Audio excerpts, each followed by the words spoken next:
অ্যান্টিরিয়ারলি আছে, তাহলে ওই এইভাবে ধরে আরও ডিসলোকেট করে নিলাম, এই এক্সটার্নাল রোটেট করলাম, করলে কি হলো ও আরও প্রমিনেন্ট হয়ে এরকম ধরে নিল, তাই না?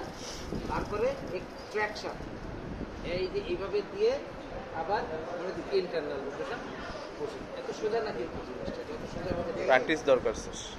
কিন্তু এটা একটা ফোকাস, তাহলে ট্র্যাকশন অ্যাবডাকশন, তাই না? অ্যাডাকশন তো হবে না, ওর হাত তো খুলে এখানে হয়ে আছে, তাহলে ডুগাস টেস্ট হবে না, পজিটিভ হয়ে যাবে তখন। ডুগাস টেস্ট পজিটিভ মানে অপোজিট দিকে হাতটা নিতে পারবে না, এই টিপ অফ দ্য শোল্ডারে এটা গেলে এই দিস ইজ নরমাল, এটা নেগেটিভ। হ্যাঁ ডুগাস পজিটিভ মানে নিতে পারবে।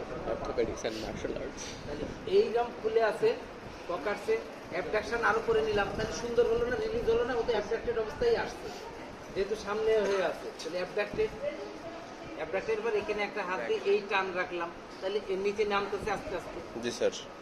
তারপরে এই এক্সটার্নাল রোটেট করলাম, মানে আরো ওরে ডিসলোকেট করে দিলাম, ও তো ভিতরে ছিল, ডিসলোকেট না করলে অনেক সময় ওখানে তোমার বেঁধে থাকে অ্যাসিটা, এই এলেনয়েডের সাথে পোস্টেরিয়র যে তোমার যে খাঁজটা, ফিনিসটা, ক্লেফটা, ওটা ওখানে বেঁধে থাকে। কিন্তু স্যার আরো ডিসলোকেট করতে গেলে সফট টিস্যু ইনজুরি হতে পারে না? না, এটা তো মাইল্ড করে অবশ্যই সব সেইরাম তো টান না, এটা আমি দেখছি এগুলো অলওয়েজ জেন্টেল।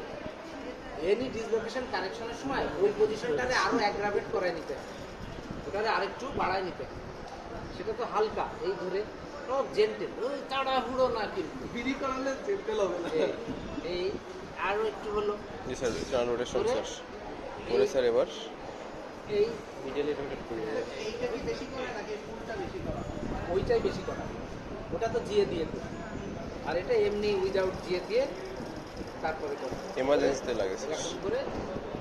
ইভেন আমি যেটা করি, শুয়ে পড়ো, আমার